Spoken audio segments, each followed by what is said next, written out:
চায়ের কাউন্টার শেষ হয়েছে দোকান দেওয়া। এই দেখো অল্প চা আছে, বিক্রি করবো বলে এখনও চা নিয়ে বসে রয়েছি। এখন দিয়েছি সাইকেল গ্যারেজ। এ দেখো সাইকেল গ্যারেজ জয় বসে রয়েছে। রাত বাজে 11:30। এখানে গাড়ি রয়েছে আর আমাদের এই পেছনেও গাড়ি রয়েছে। তো ভাবলাম 11:30 বাজে একটু লোকের চাপ কম রয়েছে, তাই আমরা যাচ্ছি মেলাতে। প্রচুর ভিড় ছিল, দুদিন এত ভিড় ছিল এই রাস্তায় বেরোনো যেত না। তো চলো যাই মেলাতে আর তোমাদেরকেও দেখাবো মেলাটা।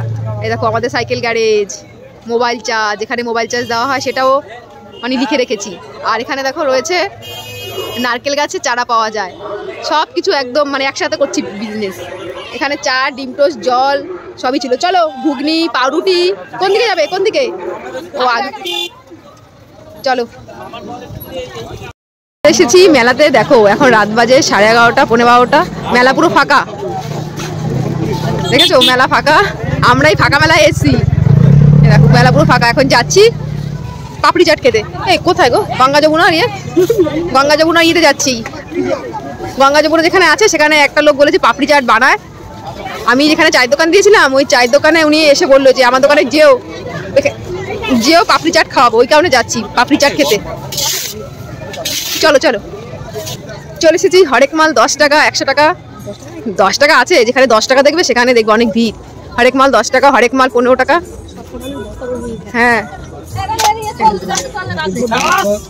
ফাঁকা তো গো মেলার মাঠ, শুধু ভিড়টা আছে নাগরদোলনা যেখানে না সেখানে একটু ভিড়টা দেখবে। এই দেখো হরেক মাল 20 টাকা, হরেক মাল 30 টাকা।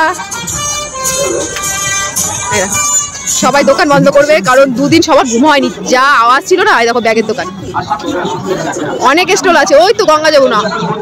অপেক্ষার পর চলে এসেছি রাজস্থানী পাপড়ি চাট দোকানে চলে এসেছি।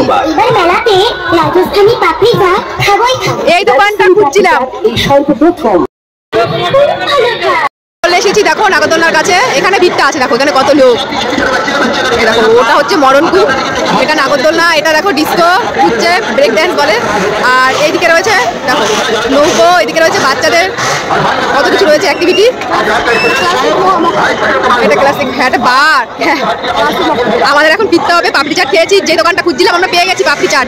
তো উনি গেছিল সকালবেলা আমার দোকানে চা খেতে, তো বললো যে আমি ভালো পাপড়ি চাট বানাই, আমাদের মানে ওনার দোকানে যেতে বলেছিল, তাই খুঁজে খুঁজে ওনার দোকানে গেলাম। তো চলো এই দেখা হয়ে গেল, মেলা খাওয়া হয়ে গেল, এবার যাবো সাইকেল গ্যারেজের দিকে।